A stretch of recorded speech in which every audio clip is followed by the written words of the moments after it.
pour que je puisse après le rajouter à la liste, sur la liste des cours déjà passés ensemble, de telle sorte à ce que pour celles et ceux qui n'ont pas pu participer au cours, puissent après reprendre ce cours en replay.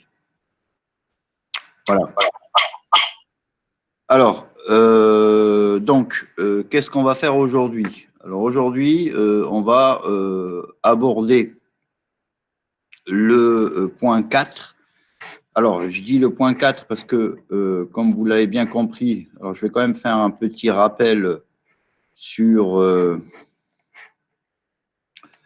où on en est un petit peu parce qu'on ne s'est pas vu depuis à peu près une semaine.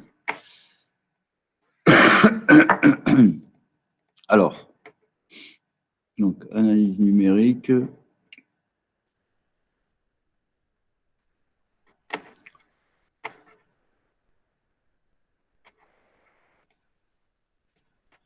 Voilà, donc petit rappel, donc analyse numérique, on a jusqu'à présent bien entendu défini ce que c'était que l'analyse numérique, on a vu des exemples et puis on a également fait du calcul des racines d'une fonction. On a notamment vu la méthode de la Monsieur, j'ai une petite dichotomie, question pour le projet. la méthode de la séquente et la méthode de Newton. Monsieur. Et on s'est bien sûr un peu plus Allô. attardé sur la méthode de Newton puisque nous l'avons appliquée à des systèmes non linéaires et nous avons donc pu l'utiliser dans le cadre de 2 exercices pour montrer que c'était une méthode particulièrement efficace pour trouver des solutions d'un système non linéaire. Voilà. Monsieur, j'ai des questions pour le projet. Bon, alors, si vous avez des questions, je vous écoute. Allez-y. Exprimez-vous. Activez votre micro et parlez. Vous m'entendez? Allô, allô. Là, je vous entends pas. Alors, je vous entends pas. Donc, je suis en train de... Je vais voir ce qui se passe au niveau des paramètres. Haut-parleur. Haut-parleur, ça n'a pas l'air d'être bon. Voilà. Allô, allô. Alors, là...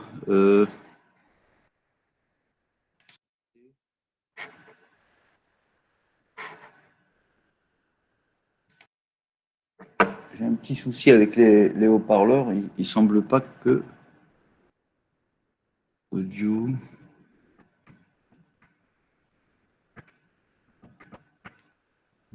Ouais, et c'est fixe. Voilà.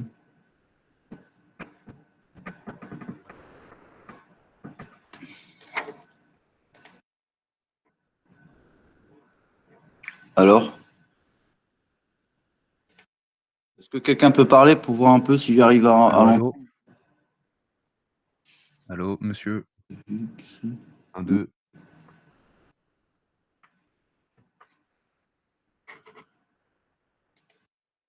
M'aider à quitter la réunion. Par défaut, speaker. Alors, pour écran, speaker, headphone, audio. Vous n'avez pas de... J'entends pas votre, j'entends pas le, quand vous me parlez, je vous entends pas. Je suis en train de vérifier d'où vient le souci que j'ai avec les haut-parleurs. A priori, il devrait y avoir peut-être un problème.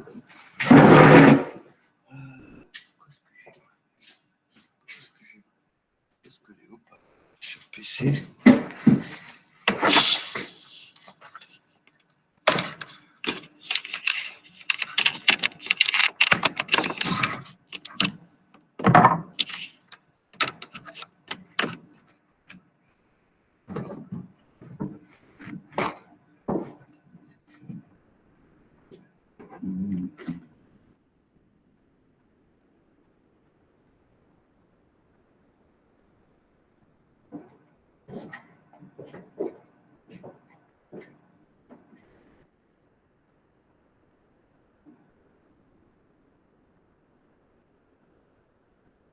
Voilà.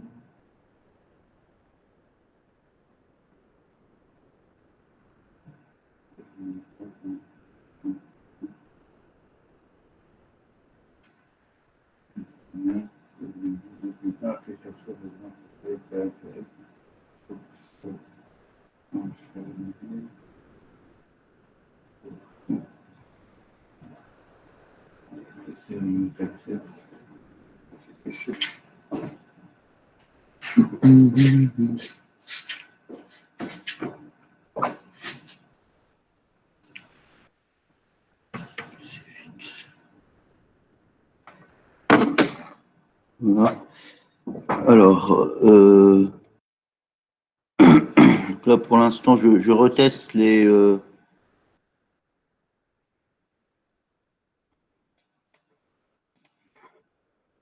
Je reteste les haut-parleurs. Pour écran, speaker,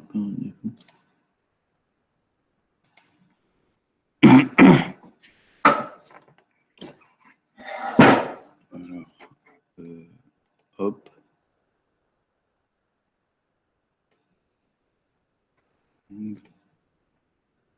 Non plus, ça marche pas. Communication.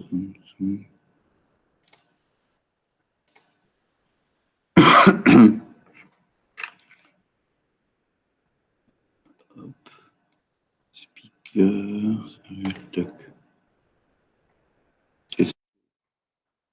Alors. Excusez-moi 10 secondes, le temps que je règle ces problèmes de son. Paramètres de son. Alors, donc c'est pas ça. Voilà. Ok, je pense que ça devrait aller, mieux. Non, monsieur, vous m'entendez? Parler. Vous m'entendez? Allô, allô, monsieur. Monsieur. Allô?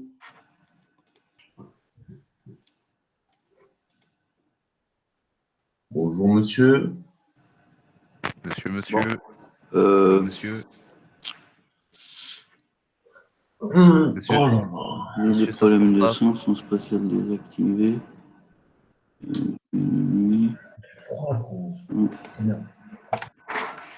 Alors,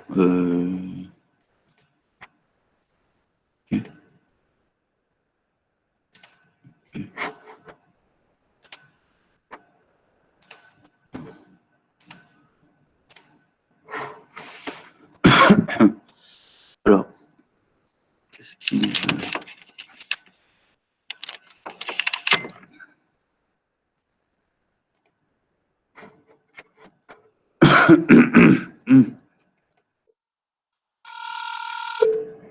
Bon, je pense que maintenant ça devrait aller. Est-ce que quelqu'un peut parler? Allô, monsieur. Oui, c'est bon. Oui, vous m'entendez? Je vous entends, c'est bon. Ah. Monsieur, au pire, parce qu'on avait des questions sur le projet, et là on a Oui, perdu du temps à cause du petit problème de son là. Au pire, on voulait poser à la fin du cours. Non, il n'y a pas de problème. Posez-la votre question. On est à Parce qu'on a beaucoup de questions. Ah bah allez, je vous écoute. Ah bon? Alors, notre première question, c'était parce que sur vos attentes du projet, Oui. parce que sur la feuille que vous avez envoyée là au tout début, il y a longtemps, là, il n'y a pas vraiment de barème ou sur quoi vous allez noter la notation. Il n'y a pas de barème, non, parce que ça, c'est les critères. Je les définirai plus tard quand je vous aurai déjà assigné le professeur qui va vous suivre. Mais en gros, pour avoir une idée, il y a quoi quand on va vous noter le projet? Il y a la forme et il y a le fond. D'accord? La forme, généralement, je la mets toujours sur 5 points et le fond, je le mets sur 15 points. Ces 15 points-là, c'est quoi? C'est 5 points sur la définition du projet, 10 points sur la pertinence et sur ce que vous avez utilisé comme moyen de développement pour prouver que vous avez apporté une solution à la problématique que vous avez soulevée. Voilà. Donc, ça se découpe à peu près comme ça en termes de notation. D'accord. D'accord, bah, c'est Voilà. clair. Ok. Ensuite, on ne sait pas si le projet qu'on doit faire, ça va être une création. Une création, on va créer quelque chose, ou on innove quelque chose ou quelque chose d'autre qui n'a rien à voir. Bah, le projet généralement sur lequel vous allez travailler, c'est un projet qui va avoir quand même un petit caractère innovant. D'accord? Vous n'allez pas faire un projet en me disant, voilà, je vais concevoir une base de données en SQL pour pouvoir stocker des adresses et faire des requêtes de numéros de téléphone. Vous comprenez bien que si vous faites un projet comme celui-ci, à part l'aspect peut-être informatique qui est intéressant, l'aspect développement, je ne vois pas du tout ce qu'il y a d'innovant, je ne vois pas ce qu'il y a de particulier dans le projet. Vous voyez ce que je veux dire? Mais si vous me dites, voilà, Oui, je veux travailler par exemple sur, sur des hydroliennes en imaginant des formes un peu particulières qui pourraient procurer un meilleur rendement, et je vais donc développer un modèle, faire des simulations, essayer d'obtenir des résultats. Là, on voit bien qu'il y a eu une démarche de l'étudiant qui a cherché qui a d'abord défini une problématique et qui est parti chercher des solutions pour certaines originales. Donc, vous, c'est d'accord. quoi la thématique qui vous intéresse d'abord? Mais justement, monsieur, on avait on a plusieurs projets et on voulait, puisqu'on vous avait contacté par mail, mais vous n'avez pas répondu. Vous m'avez contacté par mail, c'est possible. Que je ne vous ai pas répondu, c'est possible aussi, vu le nombre de mails que je reçois, mais dans ce cas-là, il faut me relancer. Et je ne vous ai pas répondu à quel mail? Bah, on vous avait proposé plusieurs projets pour voir si c'était cohérent ou pas avec ce que vous attendez. Alors, dites-moi, rappelez-moi un peu comme ça rapidement de quoi il s'agit. C'était la valise autonome. Exactement, la valise autonome, il me semblait vous avoir répondu que c'était un sujet intéressant. Ah bah j'en ai pas. Enfin c'est pas moi qui ai envoyé le mail, du coup je pourrais pas vous dire, mais Oui, voilà. en- Je pense que ça, c'est intéressant parce qu'au fait, si on regarde bien aujourd'hui, cet objet-là n'existe pas encore. Et il n'y a pas que la valise, hein. On peut aussi penser, par exemple, au chariot qui permet de faire des courses. Et donc, notamment pour les personnes âgées qui ont des soucis après pour pouvoir traîner leur chariot, si effectivement le chariot pouvait être équipé d'un petit moteur pour faciliter son déplacement, tout comme la valise qui pourrait suivre son propriétaire, effectivement, ça peut être des sujets intéressants. d'accord. Oui bah c'est parfait. Et Ben, voilà. Oui. et aussi est-ce on aura accès à des logiciels ou à du matériel pour le projet? Ben, alors, en termes de logiciel, vous allez faire une demande et puis nous, de notre côté, on va vous répondre si c'est possible ou pas. Par exemple, vous avez besoin d'AutoCAD, est-ce que vous avez besoin de MATLAB, est-ce que vous avez besoin de Simulink? Voilà, il y a des outils que vous pouvez aussi trouver sur le web et qui sont en open source, enfin qui sont gratuits, vous pouvez les utiliser. Après, tout dépendra des outils que vous allez nous demander. Si vous nous demandez un simulateur de vol qui coûte 36 000 euros, on va vous répondre non. Oui, c'est normal. Voilà. Normal. Monsieur, Oui, je vous écoute. j'ai une autre question. D'ailleurs, c'est concernant la réalisation d'une maquette. Est-ce qu'elle est obligatoire ou pas du tout? Ça peut être Non, optionnel. non, parce qu'au fait, quand vous avez défini votre sujet, vous avez défini forcément une feuille de route. Oui. Un Je vais, cahier des enfin, un cahier des voilà, charges. je vais faire ce développement-là, je vais faire cette simu. Si des étudiants disent, voilà, nous, on compte carrément faire une maquette, et dans un premier temps, on va faire une maquette virtuelle pour tester ses performances. Et si par la suite, ces performances s'avèrent intéressantes, on pourra faire une maquette matérielle. Alors, moi, ce que je vous conseille de faire, c'est de rester sur un niveau qui est simulation. D'accord? Pourquoi? Parce que tant qu'on n'a pas validé votre projet, et si votre projet est intéressant et qu'on a pu le valider, effectivement, on pourrait éventuellement obtenir des fonds pour pouvoir le développer. Donc, ne soyez pas trop ambitieux au début, parce que ce qu'il faut, c'est déjà la phase de définition d'une vraie problématique, et pas d'une problématique que j'ai copié-collé. Donc la phase de définition d'une problématique, la phase de résolution et de validation. Et une fois que ces phases-là ont bien été réalisées et qu'elles procurent des résultats intéressants, on peut éventuellement réfléchir à une phase de réalisation que vous pourriez même à la limite faire que lorsque vous serez en deuxième année. D'accord? Mais ça rentre pour quand le projet? Enfin, la date limite? Ça sera vers le 15 juin. Ah ouais, d'accord. 15-20 juin. Ok. Puisque le conseil de classe du deuxième semestre se fait généralement début juillet. D'accord. D'accord, jusqu'à juillet. Et vous allez avoir cours jusqu'à fin juin, ouais, tout à fait. Oh là là. Bah, vous venez juste de commencer. Alors, si vous êtes déjà saturé alors que vous venez juste de commencer, il va falloir que vous preniez un peu de vacances. C'est bon? Profitez-en, posez vos questions.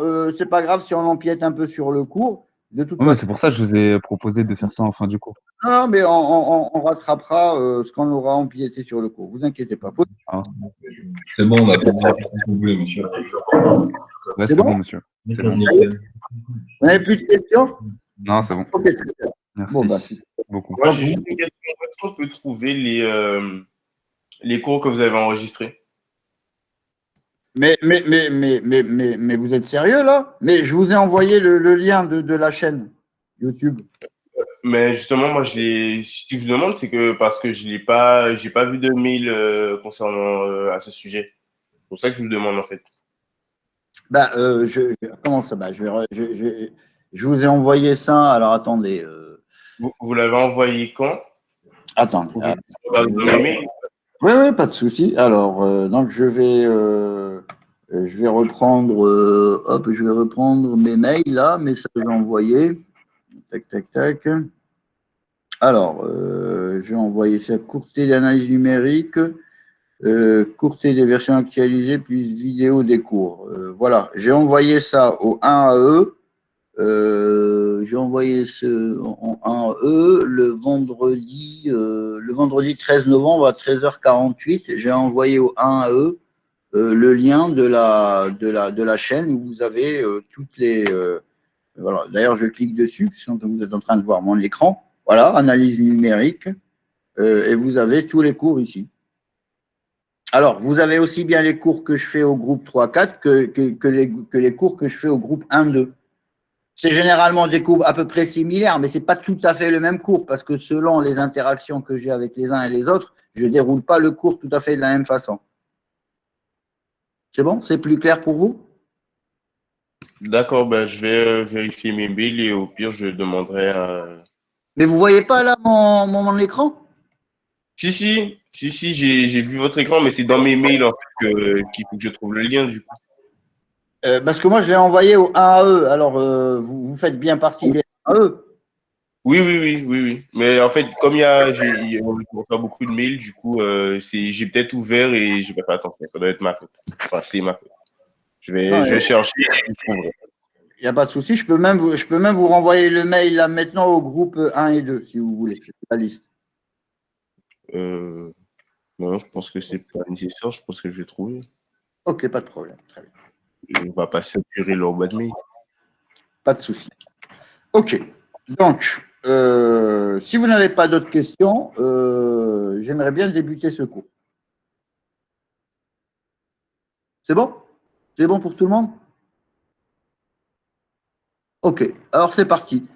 Donc, j'étais en train de dire, avant d'être interrompu pour des questions concernant le projet, que nous étions arrivés. Donc, mettons qu'on va aborder le point 4, d'accord, le point 4 de ce cours, de ce module d'analyse numérique. Donc, le point 4 concerne l'interpolation numérique. Alors, donc, pour commencer ce cours tranquillement et afin que tout le monde puisse comprendre ce que je dis, est-ce que le terme interpolation vous dit quelque chose? Est-ce que certains parmi vous ont déjà entendu parler de ce mot-là? Interpolation de Lagrange. Vous avez déjà entendu parler du mot interpolation, interpolation de Lagrange, oui, très bien. Donc, effectivement, c'est quoi? Alors, le problème que l'on se pose est le suivant. Donc, dans ce chapitre, ce qu'on va chercher à traiter, c'est le problème suivant. C'est que, voilà, on a, lorsqu'on est dans le domaine de l'ingénierie, et de l'ingénierie généralement scientifique, recherche et développement, ben, on est amené parfois à faire des mesures. Donc, on fait des mesures d'un phénomène donné, particulier, sur une expérience. Généralement, on a tout le temps, on a le temps ici, et puis ici, on a une mesure de pression, de température, ce que vous voulez, en fonction du temps. Voilà. Donc, on a des points de mesure, voilà, comme ça. Et donc, on cherche au fait une équation, on cherche un objet mathématique qui permet de relier ces différents points, c'est-à-dire qu'on va rechercher une courbe qui va donc passer par différents points de mesure. Voilà. Donc, mathématiquement, on est capable, à partir de points, de trouver une courbe qui va passer par ces points-là. Voilà un petit peu le problème que l'on va chercher à résoudre dans ce chapitre-là qui s'appelle interpolation numérique. Alors, qu'est-ce que ça veut dire maintenant plus concrètement? Interpolation. Donc, mettons, vous voyez tous bien mon écran. Voilà. Peut-être zoomer un petit peu.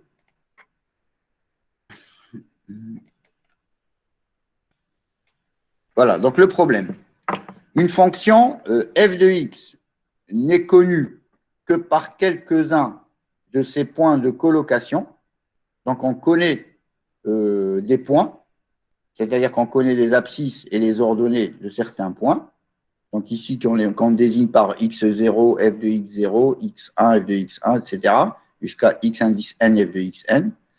Comment fait-on pour évaluer cette fonction f en un point donné qui est proche des points de colocation, c'est-à-dire des points de mesure? Autrement dit, comme je viens de vous l'illustrer ici, je connais la valeur de ma fonction pour certains points, celle-là, voilà, mais il existe des points pour lesquels je n'ai pas de valeur. D'accord? Donc, je prends par exemple ici un point d'abscisse qui ne fait pas partie de l'ensemble des points de mesure, ben lui, je ne saurais pas lui attribuer une ordonnée. Donc, qu'est-ce que je vais faire? Je vais me servir au fait de cette courbe d'interpolation pour pouvoir prédire une valeur au point que je ne connais pas. D'accord? Donc, c'est un petit peu ça le problème.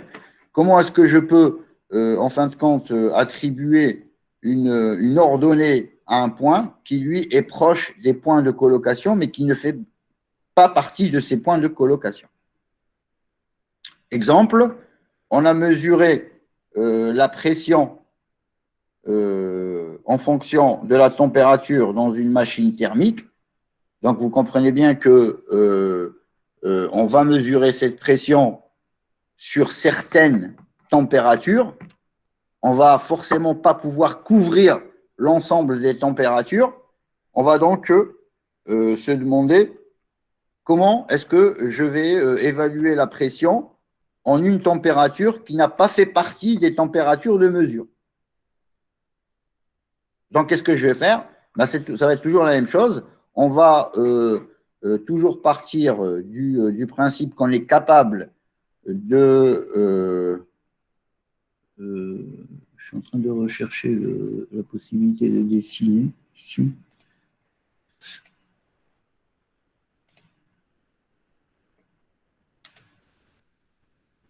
On va donc partir du principe qu'on est capable de construire une courbe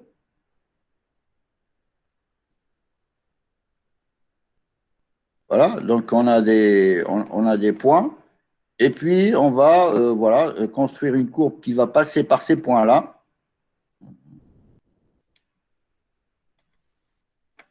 Et donc prédire le point qu'on n'a pas. Très bien. Bon, alors regardons maintenant un deuxième exemple. J'ai un petit souci avec ce truc là. Qu'est-ce qu'il a là? Alors regardons un deuxième exemple qui est celui de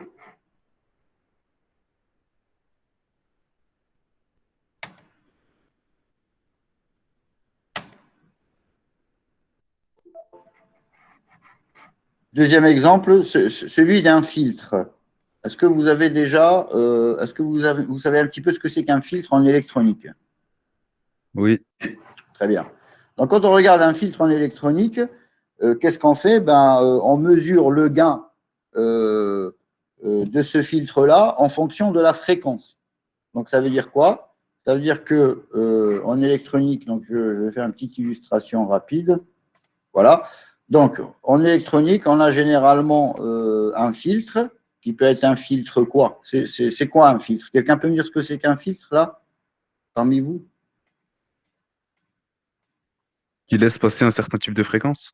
Exactement. Donc, en fin de compte, un filtre, c'est quoi? C'est tout simplement un circuit qui peut être conçu avec des éléments passifs ou des éléments actifs, comme des amplificateurs opérationnels ou des transistors. Et donc, le filtre, lui, quand on va le mesurer, au fait, on va faire varier la tension de la fréquence du signal d'entrée. On va mesurer l'amplitude du signal de sortie et on va donc calculer un gain en dB. Généralement, c'est 10 fois le log de Vs au carré divisé par VE au carré. Voilà. Et donc ça s'appelle un gain. C'est le gain et l'unité du gain, c'est en décibels, dB. Voilà. Donc imaginons que on a donc un filtre et on a mesuré le gain en fonction de la fréquence. Donc on a donc une fréquence ici qui part de 2 kHz jusqu'à 7500 Hz, 7,5 kg. Voilà. Et on a donc des points de mesure. Voilà, c'est ceux qui sont ici présentés par des petites croix. Donc là, ces points de mesure, vous voyez bien qu'elles couvrent certaines fréquences, elles ont été prises à certaines fréquences.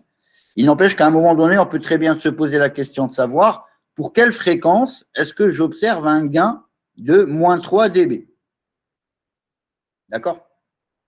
Alors pourquoi vous allez me dire moins 3 dB? Pourquoi est-ce qu'on se focalise sur moins 3 dB? Parce qu'en fait, moins 3 dB, c'est très typique des mesures, puisque à moins 3 dB, c'est là où la puissance de sortie est 2 fois plus petite que la puissance d'entrée. D'accord? Donc, ça représente un point de basculement qui est important à noter. Et c'est la raison pour laquelle le moins 3 dB, vous allez pouvoir le retrouver dans beaucoup de livres et de sujets qui traitent du filtrage en électronique et même en télécommunication. Donc, du coup, vous voyez bien que si j'ai que des points de mesure, je ne pourrais rien dire de cette de la fréquence correspondant à ce gain-là, puisque je l'ai pas, ça figure pas parmi mes mesures. Donc, du coup, qu'est-ce que je vais faire? Je vais être amené à construire donc une courbe qui passe par ces points de mesure. Voilà. Et je vais donc après, à l'aide de cette courbe-là, je vais me fixer sur moins 3 dB et je vais dire, voilà, à moins 3 dB, je vais faire une estimation de la fréquence à laquelle j'observe ce gain-là en utilisant cette courbe d'interpolation. D'accord? C'est clair pour tout le monde ce que je suis en train de raconter?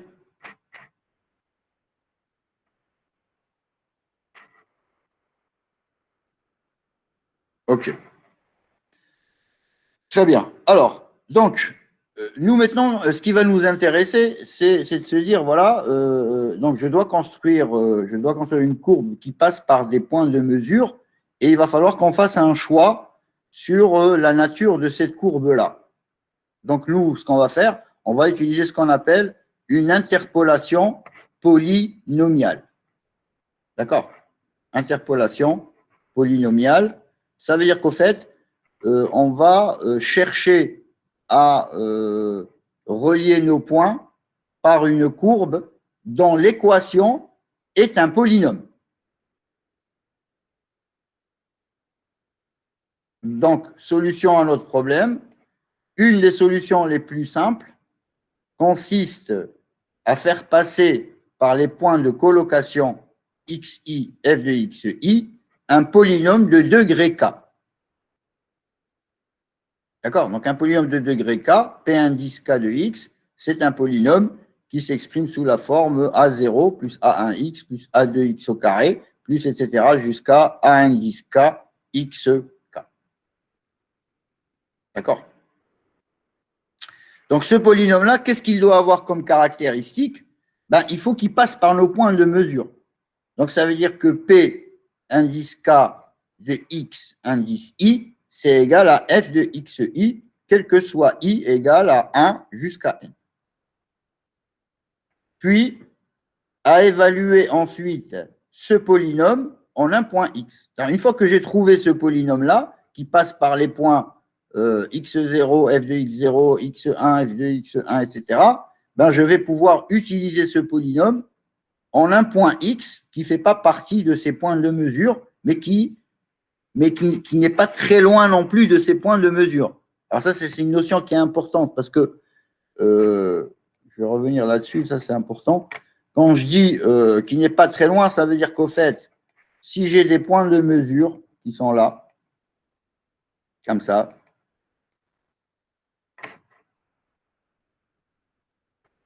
et que j'ai réussi à trouver le polynôme qui passe par ces points de mesure, voilà, je vais par la suite me servir de ce polynôme pour évaluer des points qui ne font pas partie, eux, de la mesure. Alors, quand je dis des points pas trop éloignés, généralement, ce sont des points qui sont compris dans l'ensemble des mesures. D'accord? Parce que si, au fait, j'utilise cette courbe-là pour des points qui sont en dehors des mesures, c'est-à-dire, imaginons que voilà, je prolonge ma courbe d'interpolation et je vais chercher à évaluer des points ici, d'accord? Là, c'est plus de l'interpolation que je fais, c'est de…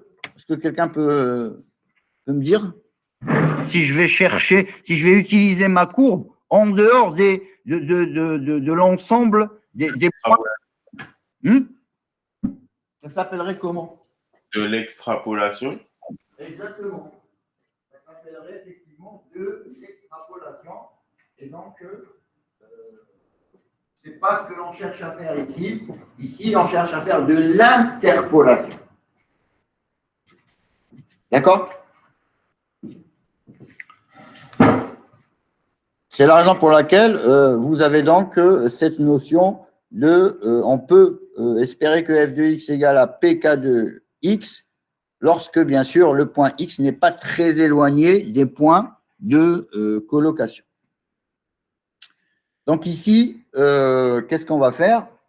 On va se servir donc d'un théorème qui va nous permettre de calculer ce polynôme qui passe par nos points de mesure. Alors, qu'est-ce qu'on va utiliser? On va dire, voilà, on a n plus 1 point de colocation.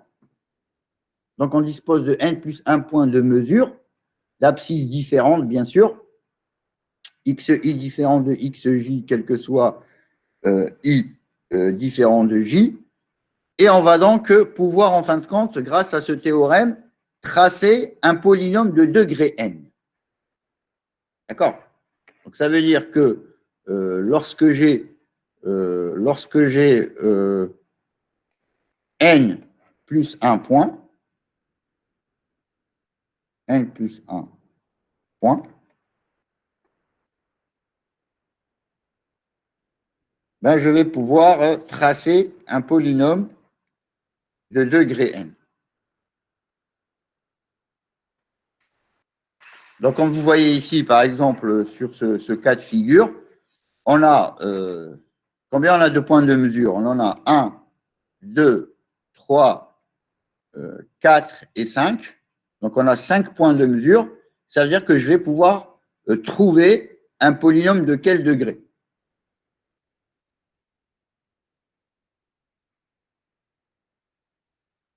Degré 4.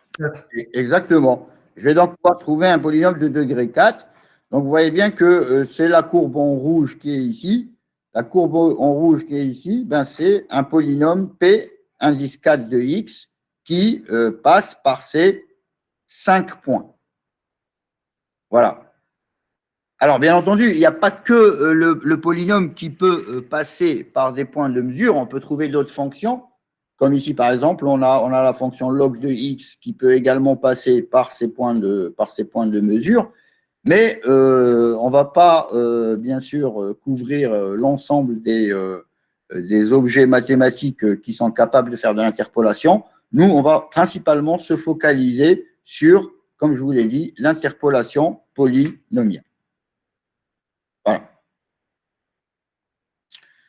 Alors, l'interpolation polynomiale,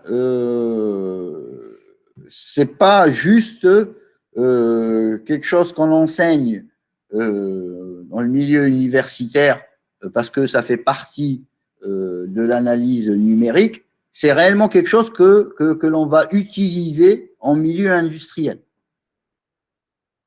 On verra d'ailleurs un exercice dans ce sens-là quand on aura avancé un peu plus dans ce cours.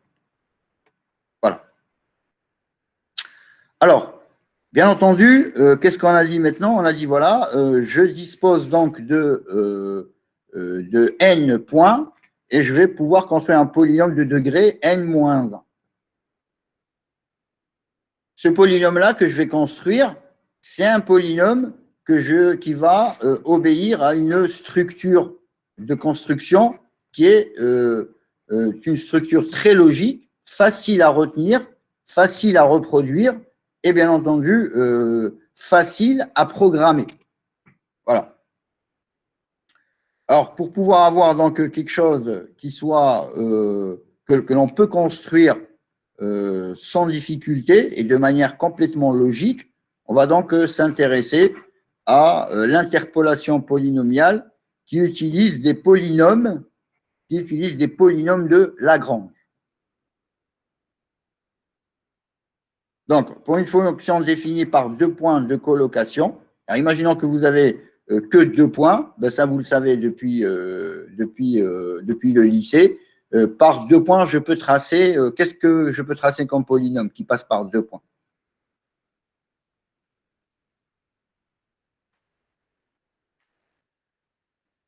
C'est une droite. Exactement, c'est une droite. Donc, une droite, c'est quoi? C'est un polynôme de degré combien? 1. De degré 1, voilà. Donc, pour une fonction définie par 2 points de colocation, d'accord, l'interpolation polynomiale de Lagrange est de degré 1, et elle s'écrit comment, cette interpolation polynomiale? Ben, c'est P indice 1 de x égale à f de x0, x moins x1, divisé par x0 moins x1, plus f de x indice 1, que multiplie x moins x0, divisé par x indice 1 moins x0. Donc, en fait, cette équation que vous avez ici, il n'y a rien d'autre que l'équation d'une droite, mais ce n'est pas ce type d'équation que vous utilisez quand vous travaillez avec des droites. Quand vous travaillez avec des droites, vous utilisez généralement l'équation sous la forme y égale à ax plus b, voilà, où vous avez a, qui est donc le coefficient directeur de la droite, mais vous pouvez très très bien aussi utiliser une équation de droite écrite sous cette forme-là, dans laquelle apparaissent 2 polynômes ici de degré 1, comme vous le voyez, de degré 1, qui sont ce qu'on appelle des polynômes de Lagrange. Donc on vérifie que ce polynôme passe bien par les deux points de colocation, puisque P de x égale à x0, ben c'est égal à f de x0. Vous voyez bien que si je remplace ici x par x0, ben, je vais avoir quoi? Je vais avoir ce terme-là qui va s'annuler et ce terme-ci qui vaudra 1. Et j'aurai donc P1 de x qui est égal à f de x0. P1 de x0 égale à f de x0. Et pareil, si je remplace x par x indice 1, ben vous voyez bien que c'est ce terme-là qui, lui, sera nul, tandis que celui-ci vaudra 1. Et j'aurai bien P de x égale à x1 qui est égal à f de x indice 1. Voilà. Alors, qu'en est-il maintenant d'une fonction définie par 3 points, par 3 points de colocation? Comment on va faire avec 3 points de colocation? Donc, quand on a 3 points de colocation, donc je vais plus les noter comme ça, c'est moins lourd comme notation. Donc, x indice 0, virgule, y indice 0, c'est le premier point. Deuxième point, x indice 1, y indice 1. Et le troisième point, x indice 2, y indice 2. Donc, comment je vais construire le polynôme qui va passer par ces 3 points? Il va être de degré, déjà vous avez compris, de quel degré il va être? J'ai affaire à 3 points. 2. Il va être de degré 2. Voilà, donc ça va être un P2 de x qui va être égal à quoi? Ben, qui va être égal à la somme de 3 polynômes. Qui va être égal à la somme, donc on va le noter comme ça, de i égale à 0 jusqu'à 2. De quoi? Exactement, de y indice i que multiplie L indice i de x.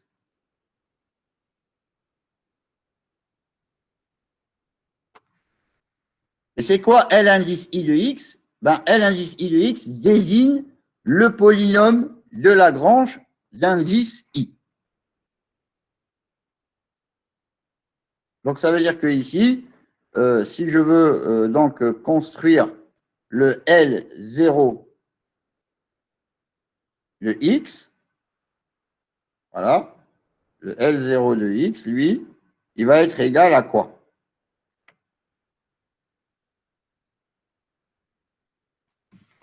Alors, je vais pouvoir le construire de manière de façon complètement logique. C'est l'indice 0. Vous voyez ici, j'ai l'indice 0. Donc, ça veut dire que si j'ai l'indice 0, je vais donc me retrouver avec x indice 0 moins x indice 1 que multiplie x indice 0 moins x indice 2. Et au numérateur, ben, je vais avoir ce x indice 0 qui va devenir x. Donc, je vais avoir ici x moins x indice 1, voilà, que multiplie x moins x indice 2. Voilà le polynôme de Lagrange d'indice 0. Et qu'est-ce qu'il a de particulier, ce polynôme de Lagrange d'indice 0? Et quand je le regarde bien, je vois qu'est-ce que je peux constater? Qu'est-ce que je peux dire de L indice 0 que si je l'évalue en x indice 2, il vaudra combien?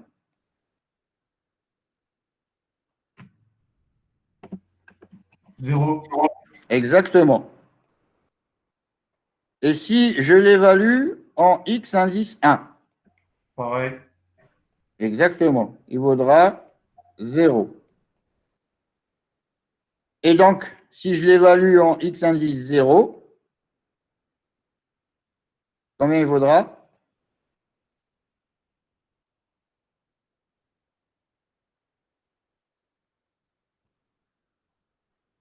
Combien il vaudra?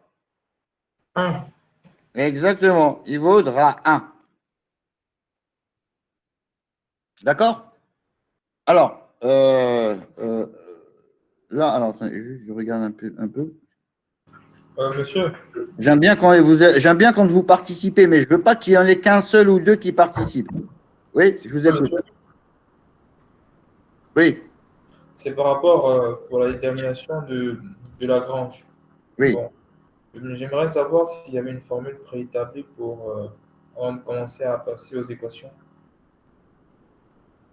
Une formule préétablie, c'est-à-dire, il n'y a pas. Là, en fait, vous avez posé l'indice 0 de x qui vaut x moins x1, x moins x2 sur x0 moins x1 facteur x0 moins x2. Ce qui est établi, c'est cette construction que je suis en train de vous décrire. Voilà ce qui est établi. C'est-à-dire qu'à partir de l'indice et de l'ordre et du degré, si vous voulez, du polynôme de Lagrange, on sait le construire. Voilà. Et c'est cette construction-là qu'il faut bien comprendre, puisque plus tard, nous, ce qui nous intéresse, comme je vous l'ai dit, on ne fait pas un pur cours d'analyse, on fait de l'analyse numérique. C'est-à-dire que nous, ce qui nous intéresse, c'est la programmation de ces polynômes. Donc, il faut comprendre déjà comment je les construis théoriquement. Monsieur, j'ai une petite question. Je vous écoute. Est-ce qu'il faut évaluer l'erreur à chaque fois ou pas? On le fait, pour l'instant, il n'y a pas d'erreur à évaluer, puisque de quelle erreur vous parlez? Puisque nous, ce qui nous intéresse, comme je vous l'ai dit, c'est… L'erreur d'approximation. Ben, j'ai des points, d'accord? Et je calcule la courbe qui passe exactement par ces points-là.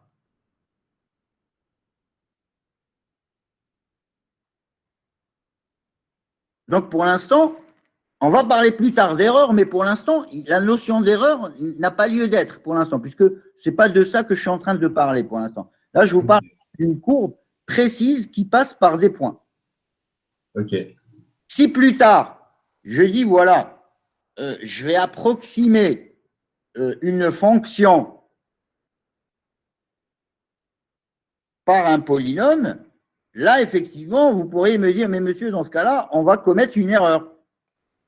OK? Et dans ce cas-là, de quoi il s'agit? Là, je vous répondrai, mais on n'est pas là. Ce n'est pas maintenant l'objet de nos propos. Ok. OK? Merci, ouais. Très bien. Alors, donc maintenant, j'ai construit le L0X. Est-ce que, pour rendre ce cours un peu plus interactif, est-ce que je peux interroger quelqu'un parmi vous pour me dire comment je peux construire le L1X?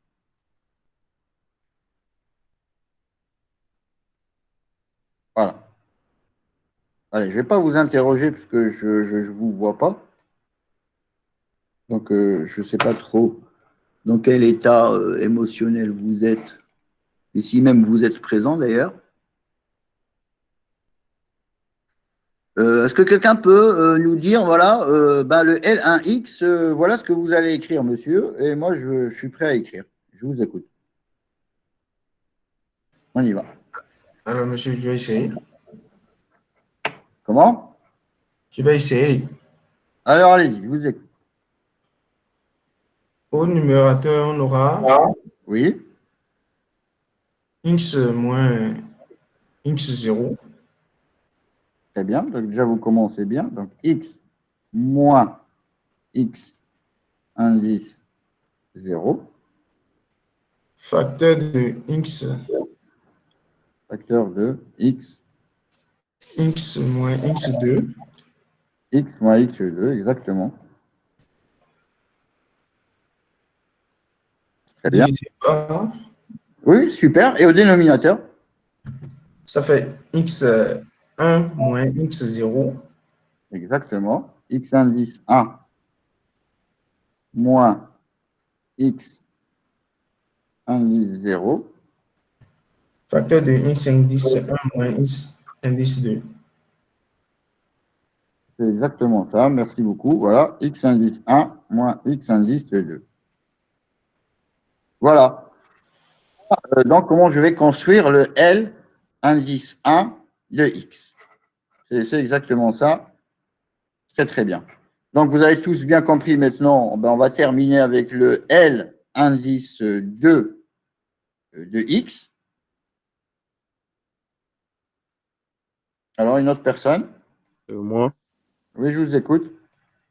L2 de X, ça sera X moins X1, OK. X moins X1. facteur de X moins X0, Exactement. Facteur de X moins X indice 0. dénominateur, Oui. X2 plutôt, moins X1, X indice 2 moins X1, moins, vous êtes sûr? oui, bon. X indice 2, on peut, mais il vaut X mieux moins rester. X0, ça Ouais, revient voilà. à la même chose. Oui, oui, je suis d'accord avec vous, mais il vaut mieux rester dans cette construction logique. OK, moins X0, Voilà. facteur X2, de X2 moins X1. voilà, bravo. C'est exactement ça. Super. X2, voilà, moins X indice 1. C'est exactement ça. Très bien. Donc, vous avez tous bien compris comment on va construire comment on va construire au fait ce polynôme.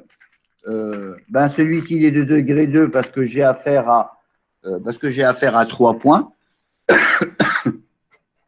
Donc, si j'avais affaire à 4 points, j'aurais construit un polynôme de degré 3. Et en fin de compte, si j'ai affaire à n plus 1 point, j'aurais construit un polynôme de degré n.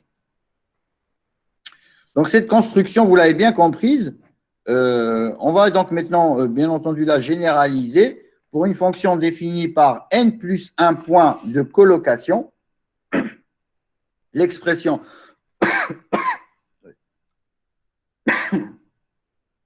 L'expression générale du polynôme de Lagrange de degré n s'écrit Pn de x égale somme de k égale à 0 jusqu'à n de f de x indice k, L indice k de x. Alors, parfois, j'utilise la notation f de x indice k, ici, mais on peut aussi utiliser la notation y indice k, sachant que y indice k n'est rien d'autre qu'égal à f de x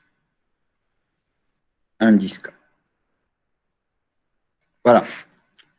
Donc, vous voyez bien que je pars de 0 jusqu'à n. Ça veut dire qu'au fait, je vais me retrouver avec n plus 1 polynôme de Lagrange de degré n. Donc, L indice k de x désigne le polynôme de degré n.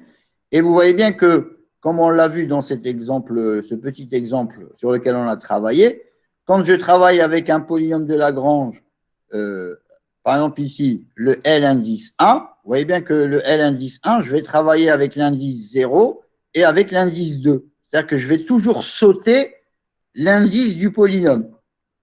Quand je travaille avec L indice 2, vous voyez bien que je travaille avec 1 et avec 0. Et quand, en fin de compte, je travaille avec 0, c'est-à-dire que je travaille avec 1 et 2. Donc, en fait, je saute toujours l'indice du polynôme de Lagrange. C'est la raison pour laquelle ici, dans l'écriture générale, vous avez L indice K de x, qui est donc égal à x moins x0, x moins x1, etc., jusqu'à x moins x de k moins 1.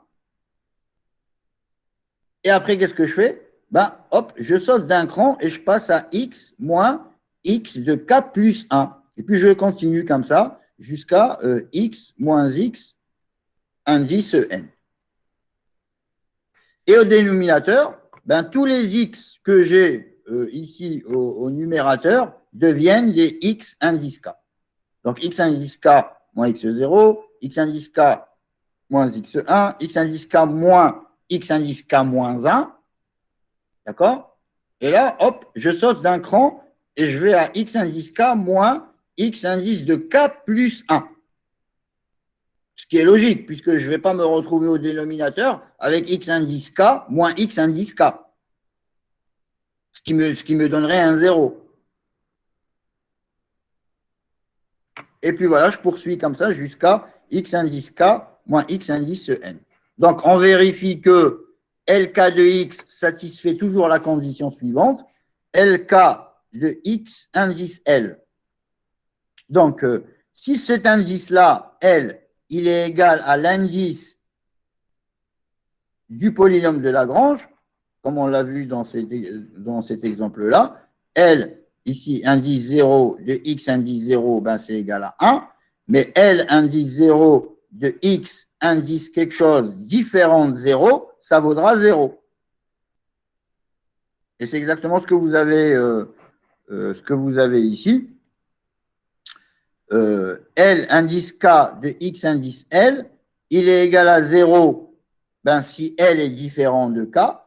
Il est égal à 1 si L égale à K.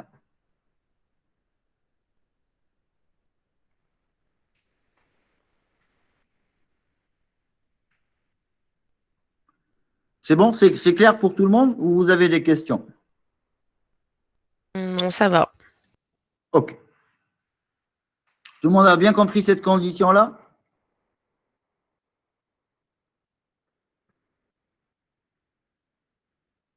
L indice K de X égale à 0 si L est différente de K, égale à 1 si L égale à K.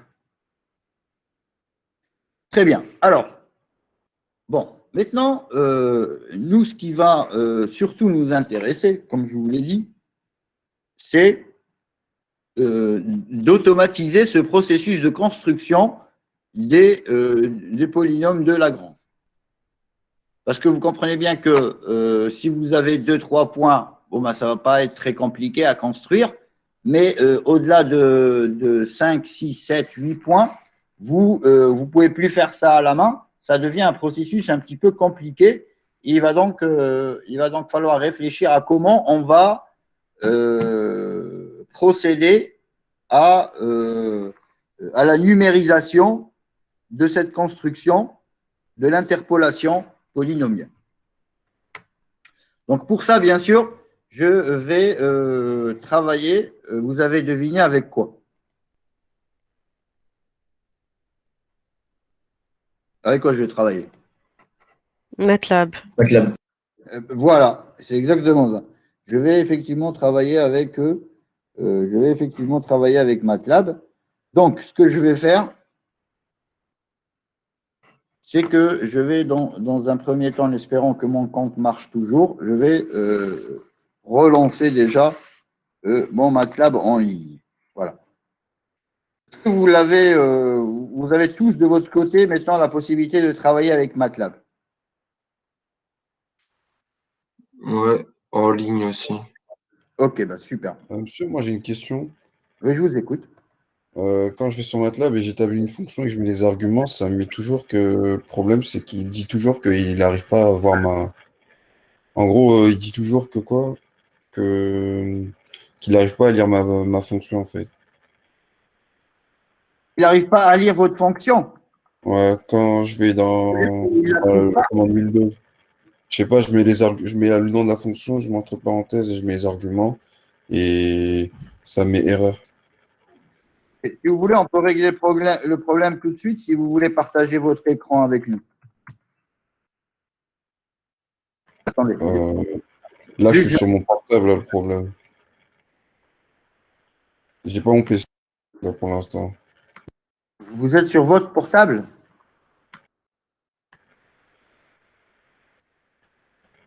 Alors, je vais juste déjà me connecter à mon tour en espérant que ça marche.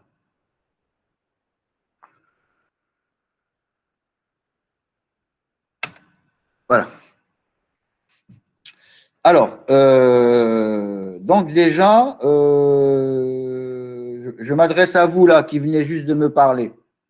Quand vous lancez votre MATLAB, vous avez bien cette interface que vous êtes en train de voir. Oui, il n'y a pas de souci. Ça, il n'y a pas de souci. Vous avez bien la partie commande Windows ici. Ici, vous avez bien les fonctions que vous avez tapées. Non, je les ai mis dans le plus. Vous voyez là, il y a l'icône plus. Je sais pas, je tape une fonction au hasard et après je vais dans commande Windows et Ok, je alors, nappe. mais ce qu'il faut faire, il faut toujours. Alors, parce qu'apparemment, il faut juste que vous me disiez qu'est-ce qui vous donne comme message d'erreur. Parce que Ça si. me met. Oui, allez-y. Non, mais en fait, je sais pas, là par exemple pour cette fonction-là, je vais marquer dans commande Windows Interpol Lagrange. Oui. Je vais marquer entre parenthèses, je vais marquer les arguments, je vais Ok. cliquer sur Entrée et Oui. ça me met erreur en fait à chaque fois. Alors, ça Pour veut dire. n'importe quelle fonction, même pour la plus débile que je fais, mais je sais Oui, pas, je oui, comprends pas. En mais C, voilà. ça me fait pas. C'est pour ça que ce que je vous dis, ce que vous devez vérifier quand vous aurez si vous pouvez vous connecter là sur votre compte MATLAB, c'est dans commande Windows, vous tapez ls. ls, ça veut dire qu'est-ce que j'ai dans mon répertoire. Et vous allez regarder si, une fois que vous avez tapé ls, est-ce qu'il liste le fichier que vous avez fait, que vous avez édité. S'il ne le voit pas, forcément, il va vous dire, je sais pas de quelle fonction vous me parlez. Ok. Ça, c'est la première des choses que vous devez vérifier. La seconde chose, alors, par exemple, ce que vous allez faire, imaginons, voilà, je vais faire devant vous, je vais faire un nouveau script. D'accord, un nouveau script. D'accord? Donc, qu'est-ce que je vais faire? Je vais écrire ma fonction. Je vais dire, voilà, fonction, fonction, voilà, fonction y égale TD. Le Y, c'est indispensable ou pas, monsieur? Ah Par oui, exemple, je peux juste marquer le nom. tout à fait, parce que la fonction, une fonction, c'est quoi? C'est quelque chose qui vous renvoie, qui fait un calcul et qui vous le renvoie, qui vous le donne, qui vous le met à votre disposition. Ben, elle le fait par l'intermédiaire de Y. Oui, Ouais, mais justement, la question, quand je vais marquer dans commande Windows, j'ai juste à marquer le nom de ma fonction et mettre les arguments dedans. Je comprends pas pourquoi vous êtes obligé de l'affecter à une autre variable, en fait. ok, ben vous allez comprendre. Là, par exemple, j'écris une fonction. Je l'appelle Y égale TD samedi de X. D'accord? Imaginons que ma fonction là, ce que je voudrais qu'elle fasse, c'est qu'elle fasse tout simplement X au cube moins 1. Alors, je veux juste qu'elle me fasse ce calcul-là. D'accord? Donc, ça veut dire que quoi? Ça veut dire que le Y, c'est-à-dire ce que va me renvoyer la fonction, c'est X au cube moins 1. Et là, je vais sauvegarder et je vais donner au fichier le nom de la fonction. Donc, je vais l'appeler ici TD samedi. Ah, c'est obligé de sauvegarder? Ah ben oui, ben sinon comment il va la reconnaître après? Bah, je sais pas, moi, je faisais pas MATLAB en C, on n'avait pas besoin de faire ça. Oui, mais moi, je ne vous parle pas du C, moi, je vous parle de MATLAB. Donc, faut enregistrer les fonctions à chaque fois. Ben oui. Quand vous avez, quand vous êtes né, on vous a donné un prénom, on vous a bien enregistré à la mairie. Sinon, après, comment on sait que vous vous appelez X, Y ou Z? Il faut bien vous enregistrer. Donc là, je fais OK. Donc là, si je fais OK et que ici, dans la fenêtre des commandes, je mets TD samedi, d'accord? TD samedi de 2. Donc TD samedi de 2, lui, il va remplacer le X qui est ici par 2. Il va calculer 2 au cube, ça fait combien?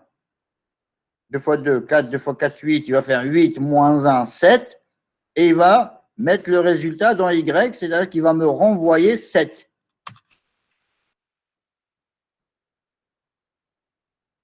Et je peux très bien récupérer cette valeur-là. Je peux très bien lui dire, au niveau de la fenêtre des commandes, je peux prendre n'importe quelle autre variable, f par exemple, et je lui dis que cette variable f, c'est égal au TD samedi de 2. Donc, qu'est-ce qu'il a fait? Il a pris ça, il a calculé, il m'a renvoyé Y. Le Y qu'il m'a renvoyé, il l'a stocké dans F. C'est pour ça que F vaut le résultat de ma fonction. Ok, merci. C'est bon, je pense que je n'avais pas enregistré à chaque fois. Merci. Voilà. OK. Alors, donc maintenant, on va s'intéresser à la construction MATLAB de l'interpolation polynomiale. Et c'est là qu'il va falloir, mettons, que vous fassiez quelques efforts de concentration et de rapprochement entre le côté mathématique et le côté informatique. Parce que c'est là, généralement, où vous avez un petit peu de mal. Vous êtes capable de travailler sur des notions de mathématiques, même parfois un peu poussées, mais abstraites, et vous êtes généralement beaucoup moins à l'aise quand vous devez transposer des équations mathématiques sous forme d'algorithmes et de langage de programmation. Voilà, c'est un peu votre faiblesse. Alors peut-être que je vous juge un peu sévèrement, mais c'est en tous les cas l'expérience que moi j'ai avec les étudiants. Donc, si vous pouvez me prouver le contraire, je ne pourrais être que plus heureux. Alors, comment est-ce qu'on va faire maintenant pour s'intéresser à la construction MATLAB de notre problème? Donc, on va pour l'instant passer ici. Interpolation polynomiale, méthode de Lagrange, algorithme en langage MATLAB. Donc déjà, la première des choses que l'on va faire, c'est que vous l'avez bien compris, pour construire un polynôme qui passe par un certain nombre de points, ben, il va falloir définir ces points-là. Pour que je puisse définir ces points-là, ben, je vais tout simplement dire, voilà, je vais définir les abscisses des points, je vais les mettre dans un vecteur grand X, et les ordonnées des points, je vais les mettre dans un vecteur grand Y.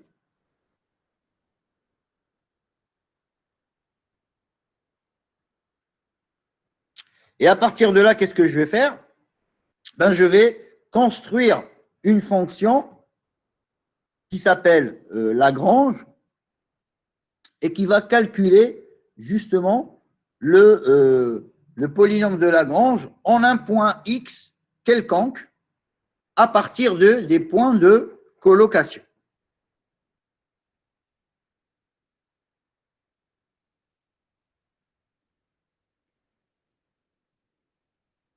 Donc, cette fonction de Lagrange, déjà, pour bien comprendre comment on va la construire avec MATLAB, il faut reprendre déjà un peu la notation. Est-ce que cette notation-là, LK de X égale produit de I égale 1 jusqu'à N plus 1 pour I différent de K de X moins XI divisé par le produit de X de K moins XI.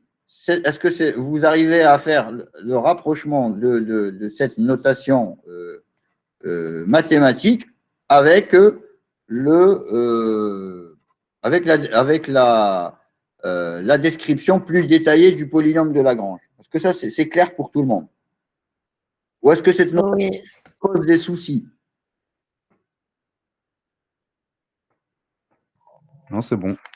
Non, c'est bon. Non? Ok, très bien. Alors, si c'est bon, on va donc maintenant regarder un petit peu.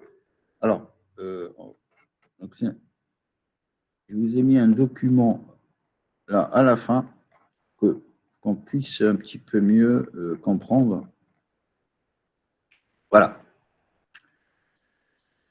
J'ai rajouté ce document hier avant de quitter mon bureau pour que vous puissiez mieux comprendre un peu comment on va construire la fonction Lagrange qui va donc servir à son tour par une autre fonction pour pouvoir faire le polynôme d'interpolation. Alors déjà, on va démarrer progressivement. Première question. Vous avez ici des polynômes de Lagrange, d'accord, qui sont de quel degré? Ce que j'ai donné là en exemple, à gauche là. 4. Exactement, ils sont de degré 4.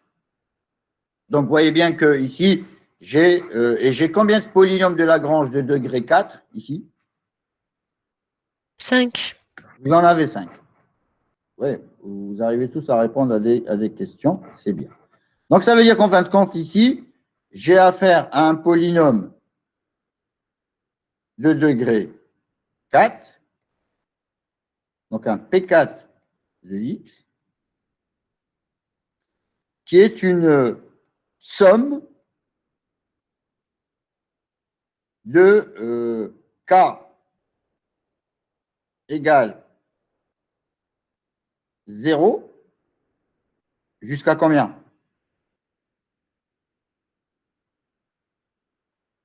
Trois. Non. Jusqu'à 4. Alors, regardez bien, c'est un polynôme de degré 4 et je vais aller de k égale à 0 jusqu'à 4. Et qu'est-ce que je vais sommer ici? Je vais avoir y indice k que multiplie quoi? Est-ce que quelqu'un peut compléter la formule? Et LK de X. Exactement. LK, L indice k de X.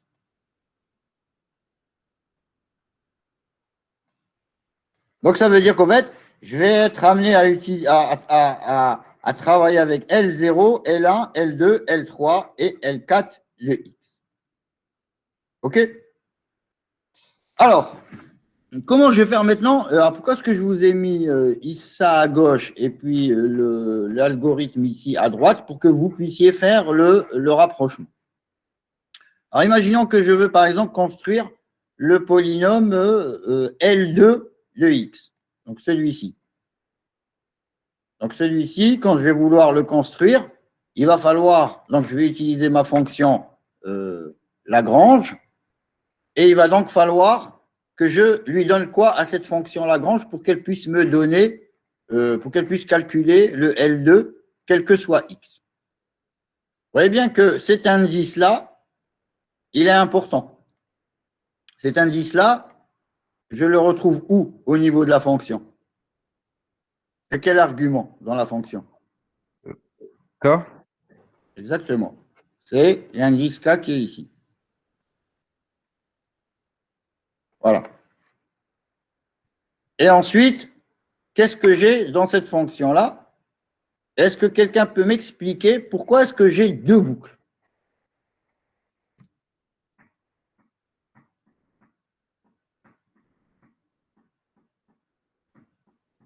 Numérateur, dénominateur, non? Non. C'est parce que on a plusieurs polynômes de plusieurs degrés. Non plus. C'est pour en fait faire la partie des i inférieurs à k et la partie des i supérieurs à k. Ça commence à être mieux comme réponse. Est-ce que quelqu'un peut me donner, par rapport à la réponse là de notre camarade, quelque chose d'encore plus précis? Parce qu'on ne peut pas écrire i différent de k. C'est exactement ça. Parce qu'au fait, vous voyez qu'à chaque fois que je construis le polynôme de Lagrange, je saute l'indice. Vous voyez que ici, quand je vais construire celui-ci, le 2, ben, je vais travailler avec 0, je vais travailler avec 1, et après, qu'est-ce que je vais faire? Je vais passer à quoi? Je vais passer à 3 et à 4. C'est-à-dire, je vais sauter le 2. Donc, ça veut dire que ici, quand je vais travailler avec l'index K, je vais aller avec I égale à 1 jusqu'à K moins 1. Et hop, je saute K et je reprends I de K plus 1 jusqu'à N plus 1.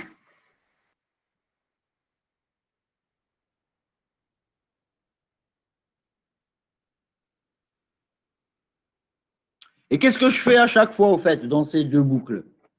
Ben, je ne fais rien d'autre que ce que vous voyez ici mathématiquement. C'est-à-dire que je fais un produit. Je calcule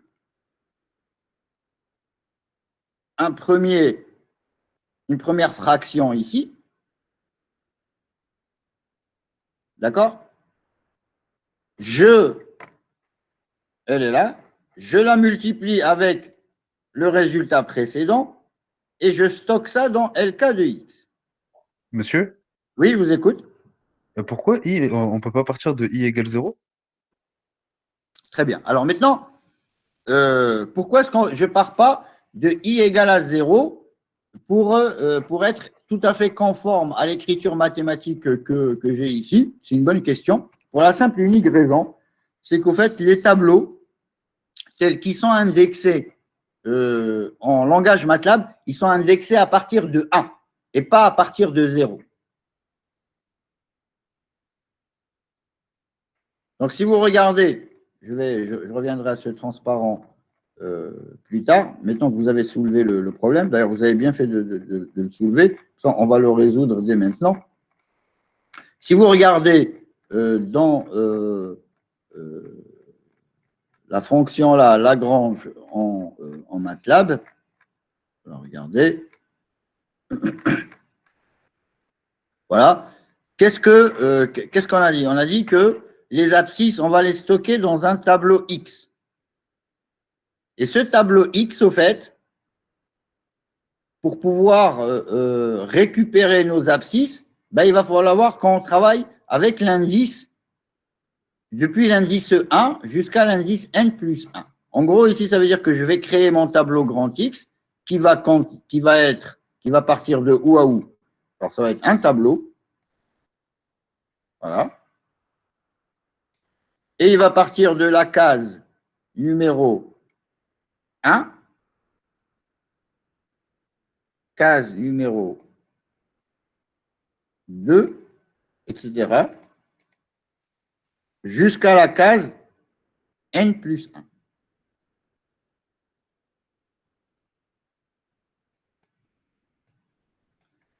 Et donc, ça veut dire que dans la case 1, je vais stocker ici X indice 0. Et dans la case 2, je vais stocker quoi? X indice 1. Exactement. X indice 1, etc., etc. Et dans la case, en fin de compte, N plus 1, je vais stocker quoi? X indice N. Voilà, X indice N. Donc, vous comprenez mieux pourquoi maintenant, dans la fonction L, quand je vais devoir utiliser X indice 0, ben, ça veut dire que je vais prendre X de combien? Quel numéro de case je vais mettre ici? 1. Exactement, 1.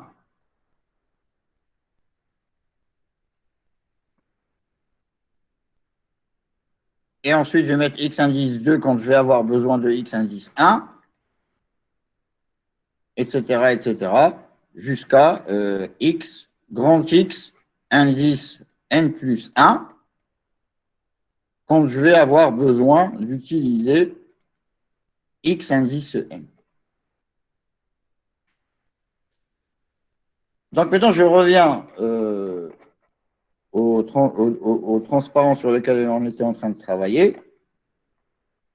Voilà. Est-ce que maintenant, je sais, celui qui a posé, l'étudiant qui a posé la question, est-ce que c'est plus clair pour lui? Oui, oui, c'est clair, monsieur. C'est bon. Ok, super. Donc, vous avez mieux compris maintenant pourquoi est-ce qu'effectivement, je vais commencer ici avec 1 et non pas avec 0, parce que tout simplement, les tableaux sont indexés à partir de 1 en langage MATLAB, alors qu'ils sont indexés à partir de 0 quand on fait du langage C. OK? Donc, qu'est-ce que je fais en fin de compte? Ben, je ne fais que calculer à chaque fois une fraction ici, je la sauvegarde, et après, je la multiplie par une deuxième, je la sauvegarde, et après, je la multiplie par une troisième, et je la sauvegarde, et après, je la multiplie par la quatrième, et je la sauvegarde, etc., etc. Ben, c'est exactement ce que vous avez ici dans la fonction. Donc, Lagrange, on va lui communiquer l'indice du polynôme de Lagrange qu'on veut, le point X sur lequel on veut évaluer ce polynôme, et les abscisses des points de colocation, c'est-à-dire ce vecteur ou ce tableau qui contient, lui, les x indices 0, les x indices 1, indice 3, indice 2, etc., etc. Est-ce que tout le monde, là, qui est présent, arrive à faire le rapprochement entre cette écriture développée mathématique et cette fonction très simple, d'ailleurs, qui est une fonction en langage MATLAB, mais qui s'apparente de très près à une fonction algorithmique Lagrange. Et si vous avez des questions, ben, n'hésitez pas, posez-les.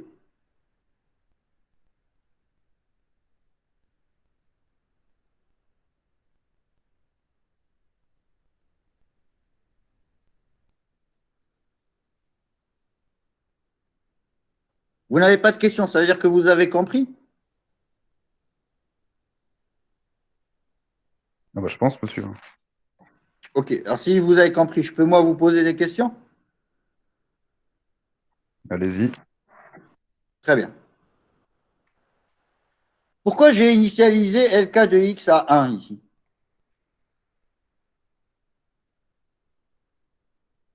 Vous avez dit sur MATLAB qu'on ne faisait pas 0. Bon. Parce que c'est un produit. Parce que sur Voilà. MATLAB, on commence avec 1. Ah non, non, non, non, non, non, non, non, non, non. J'ai dit sur MATLAB, on commence avec 1 par rapport à l'index i ici. Parce que c'est un produit et si c'était une somme, on allait initialiser à 0. Exactement, parce que tout simplement, quand j'ai affaire à un produit, quand je calcule le produit de plusieurs termes, avant de commencer ce calcul, j'initialise la variable qui va contenir le résultat de ce calcul, je l'initialise à 1. Vous voyez que ici, la première fois qu'il va rentrer dans cette boucle, qu'est-ce qu'il va faire? Il va dire LK de x, c'est égal à l'ancienne valeur de LK de x. C'est quoi l'ancienne valeur? 1. 1 multiplié par x moins grand X de 1 divisé par grand X de, après ça dépend de ce qu'on a mis ici comme paramètre, on lui a donné par exemple 2 ou 3, X de 2 moins grand X de 1. Il va faire donc ce ratio, il va le multiplier par 1 et il va le stocker dans LK de X. Quand il va revenir, quand il va faire la deuxième itération de cette boucle, il va prendre I égale à 2. À 2, qu'est-ce qu'il va faire? Il va dire le nouveau LK de X, c'est égal à l'ancien. L'ancien, on l'a déjà, puisqu'il contient déjà ce premier résultat. Et il va lui rajouter le deuxième résultat, etc., etc. Dès qu'il arrive à K-1, il saute, il passe à K plus 1, puisqu'il travaille sur le Lagrange d'indice K. Donc, il passe à K plus 1 et il part encore de K plus 1 jusqu'à N plus 1. Est-ce que maintenant qu'on a Lagrange ici, on a terminé?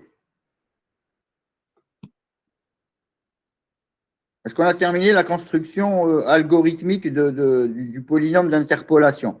Il manque les ordonnées.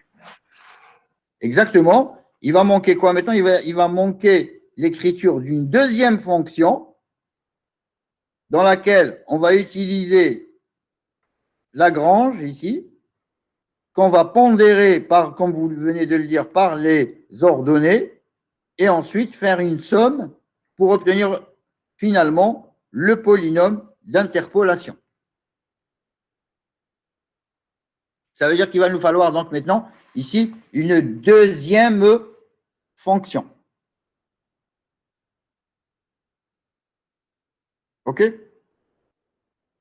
Donc là, il va y avoir une deuxième fonction. Cette deuxième fonction, ça va être bien sûr une fonction à laquelle on va donner un nom qui est assez clair et qu'on va appeler interpol Lagrange.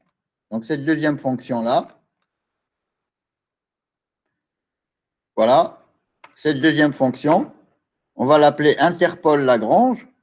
Et elle, cette fois-ci, qu'est-ce qu'on lui communique comme argument? Ben, toujours le point X sur lequel on veut évaluer notre polynôme. Le grand X ici, vous l'avez reconnu, c'est le tableau qui contient les abscisses des points de colocation. Et le grand Y ici, c'est les ordonnées des points de colocation. Et qu'est-ce qu'on va faire? Ben, comme on a affaire à une somme, donc je vais initialiser Px à 0 et je vais rentrer dans une boucle ici, for k égale à 1 jusqu'à n plus 1. Ben, qu'est-ce que je vais faire? Je vais dire que Px égale à Px plus Yk que multiplie Lagrange indice K au point X avec le tableau des abscisses des points de colocation.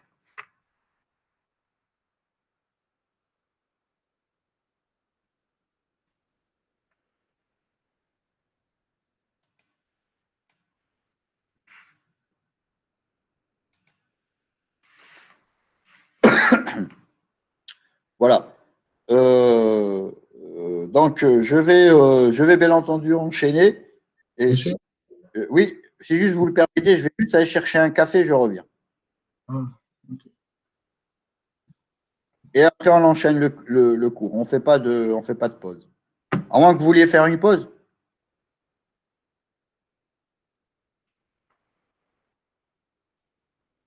Est-ce que vous voulez faire une pause?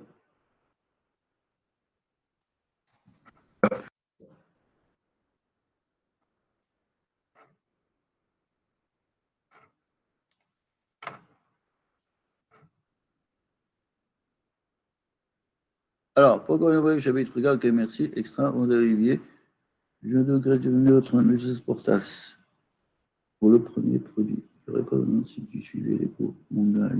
Ok. Là, c'est des discussions entre vous. Très bien. Donc, je vais chercher un petit café et je reviens. Voilà. Donc, j'arrête pour l'instant l'enregistrement.